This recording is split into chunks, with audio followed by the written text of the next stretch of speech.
Everyone, क्या हाल है भाई? ओके, आई होप आप सब बहुत अच्छे होंगे। सो गाइस, फाइनली हमारे जो 14 महीने हैं वो कंप्लीट हो गए हैं हेयर ट्रांसप्लांट के। काफी सारे लोगों के कमेंट्स आते रहते हैं कि भैया यार अपने हर महीने का एक बार ट्रांसप्लांट का रिजल्ट दिखा दिया करो। सो अगर मेरा ट्रांसप्लांट सक्सेसफुल रहता है, जब तक रहेगा तब तक आपको महीने में एक वीडियो जरूर ट्रांसप्लांट की देता रहूंगा। अगर वो अनसक्सेसफुल भी होता है तब भी आपको बताता रहूंगा कि क्या सिचुएशन चल रही है। तो चैनल के साथ जुड़े रहें अगर आप देखना चाहते हैं कि ट्रांसप्लांट कितना लंबा चलता है।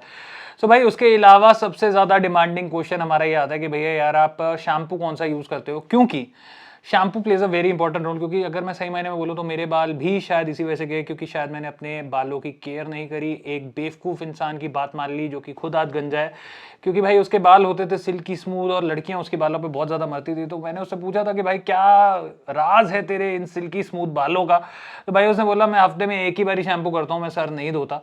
तो भाई वो सबसे बुरा डिसीजन था मेरी लाइफ का, क्योंकि उसकी वजह से हुआ fungal infection. Then I request you all please, at least अगर आप शैम्पू रोज नहीं करें, एक एक दिन छोड़ के, तो आई रिक्वेस्ट यू ऑल कि यार शैम्पू रोज करें। क्योंकि डस्ट है, पसीना है, काफी सारी चीजें हैं जिसकी वजह से हमारे जो बाल हैं वो खराब होते हैं। तो उनको क्लीन रखना काफी ज्यादा जरूरी हो जाता है। एंड एटलीस्ट हर रोज पानी से तो वॉश जरूर करें। सो भाई अब बात आती है कि शैम्पू कौन सा यूज करना चाहिए। So I request all of you कि आप sulphate free, paraben shampoos, paraben free shampoos जो है उनका इस्तेमाल करें। तो मैं उसके लिए पहले इस्तेमाल करता था, आपके बेबी शैम्पूज आते हैं, बट उन शैम्पूज में मुझे एक चीज लगी कि बाल बड़े रफ रफ से हो जाते हैं। ऐसा क्यों होता है मुझे नहीं समझ आया, बाकी जबकि वो सल्फेट फ्री भी है, पैराबेन फ्री भी है।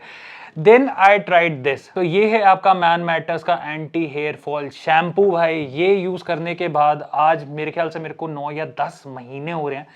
मेरी ऑलमोस्ट चौथी बॉटल है। एंड भाई इस शैम्पू को यूज करने के बाद दूसरा शैम्पू यूज करने का मन ही नहीं करता। सबसे पहली चीज भाई, सल्फेट फ्री, पैराबेन फ्री है, तो आप ये समझो केमिकल से फ्री है, तो केमिकल्स का तो कोई लोचा ही नहीं। अब मैं इसको हर रोज एवरी सिंगल डे यूज करता हूं और आप मेरा रिजल्ट देख ही रहे हैं कि क्या सीन है। दूसरी चीज, मैंने जब से इस शैम्पू को यूज करना शुरू करा है मुझे ऐसा फील हुआ है कि यार मेरा हेयर फॉल जो है वो थोड़ा सा कम हुआ है। मतलब बाल एक तो उलझते नहीं है, ऐसा मेरे को चीज जो है वो इसके अंदर फील हुई। दूसरी चीज, बाल काफी ज्यादा स्मूथ स्मूथ से, एक तो शाइनी शाइनी से जो है वैसा सा फील आता है। इस मामले में मुझे ये शैम्पू बहुत अच्छा लगा। एंड यू जस्ट नीड, मतलब जितने मेरे बाल हैं, सपोज मेरे बाल यहां तक के हैं, तो यू जस्ट नीड 1.5 पंप्स। आपके छोटे बाल हैं तो आपको सिर्फ और सिर्फ एक पंप चाहिए। और अगर आप इसको डेली भी इस्तेमाल करते हो देन मेरे हिसाब से ये शैम्पू आपका 2 महीने तक इजीली लास्ट कर जाता है। सो मेरे को ये चीज बहुत अच्छी लगी। जैसे मैंने आपको बोला कि मेरे एक तो हेयर फॉल रुक गया, बाल स्मूथ लगने शुरू हो गए, डीटैंगल इजीली हो जाते थे बालों में, अड़ंगे जो है वो नहीं पड़ती थी। एंड ये सल्फेट फ्री, पैराबेन फ्री तो है ही है।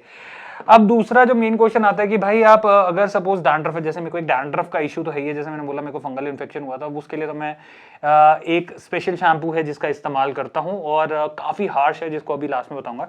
सो बेसिकली मैं हफ्ते में 2 बार ही एंटी डैंड्रफ शैम्पू भी यूज करता हूं। सो ये भी हमारा जो है वो आता है मैन मैटर्स की तरफ से, and this is anti dandruff shampoo. और अगर मैं यहाँ पे बात करूं तो ये भी हमारा पैराबेन फ्री है। सो केमिकल फ्री आपको जो शैम्पू है वो मिल जाता है। इसको मैं हफ्ते में 2 बार ही इस्तेमाल करता हूं, जिसकी वजह से जो मेरा डैंड्रफ है वो नहीं आता है। बट कई बार ऐसा होता है कि आपका एकदम स्टबन डैंड्रफ होता है या कुछ होता है, जिसकी जो मेरे को सबसे ज्यादा इशू था, उस चीज के लिए मैं जो यहाँ पे शैम्पू यूज करता हूँ दैट इज द सिल्सन वन।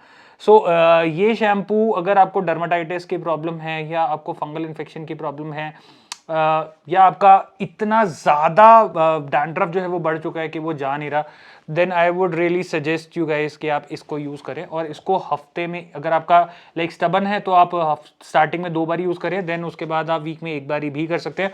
और साथ में आपका ये जो मैन मैटर्स का शैम्पू है, क्योंकि यार ये ऑब्वियस ही बात है इसके अंदर ना केमिकल्स हैं, टू बी रियली ऑनेस्ट ये बहुत हार्श शैम्पू है। क्योंकि जैसे मैंने आपको बोला कि डैंड्रफ, स्टबन है या डर्माटाइटिस की प्रॉब्लम है या फंगल इन्फेक्शन है, तो ये उसको अगर खत्म कर रहा है तो समझो ये कितना ज्यादा हार्श होगा। और जब भी आप इस शैम्पू को यूज करते हैं तो उसके बाद आपके बाल एकदम ऐसे झाड़ू जैसे हो जाते हैं। तो काफी सारी वीडियो में मैंने कमेंट्स भी पढ़े कि भाई तेरे बाल एकदम झाड़ू की तरह क्यों हैं, झाटों की तरह क्यों दिखते हैं। तो दैट इज बिकॉज मैं ये वाला शैम्पू बीच बीच में यूज करता हूँ। और शायद मैंने उस टाइम पे वीडियो बनाई होगी जिस टाइम पे मैंने ये वाला शैम्पू जो है उसका इस्तेमाल किया। सो बाइंग लिंक आपको मिल जाएगा नीचे डिस्क्रिप्शन पे।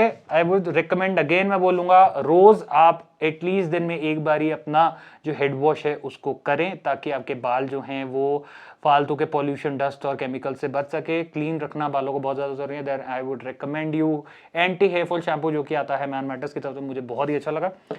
हफ्ते में 2 बारी कोशिश करें कि आप जो इनका एंटी डैंड्रफ है, सपोज आपको डैंड्रफ का इशू है या हल्का सा भी डैंड्रफ लग रहा है, देन आप एंटी डैंड्रफ शैम्पू जो मैनमेटस का आता है वो आप यहाँ से ले सकते हैं।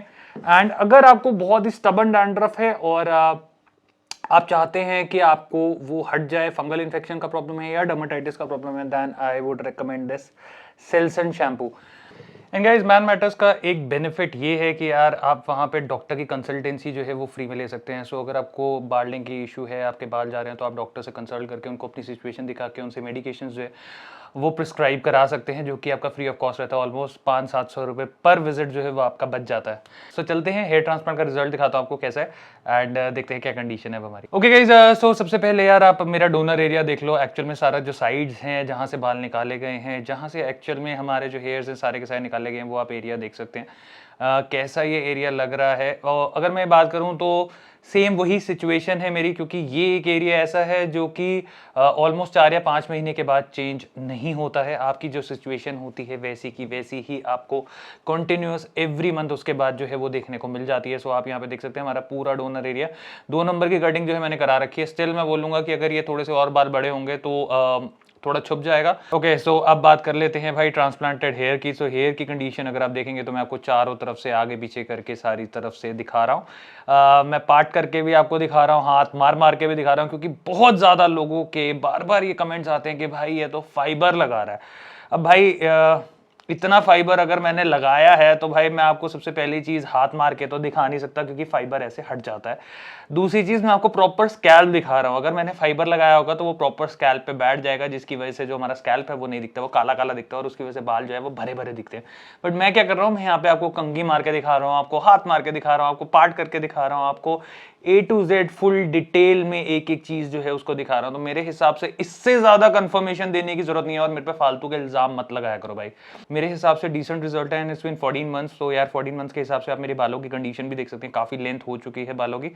एंड आई वुड से कि यार डिसेंट है। एंड जैसा मेरा एक्चुअल में एरिया था वो पहले के मुकाबले, जैसे मैं मिनॉक्सिडिल और दवाइयाँ जो है वो सब ले रहा हूँ, जो मेरे को आपको पता ही है कि मैं क्या क्या चीज़ें यूज़ करता हूँ, तो उसकी वजह से जो पूरा स्कैल्प है वो हरा भरा प्रॉपरली हो गया है। एंड इवन जो मेरा क्राउन है जो बिल्कुल खाली सा था, जो डॉक्टर ने कहा था कि मेडिकेशन से भर जाएगा, वो भी अब काफ़ी हद तक जो है हमारा रिकवर हो चुका है।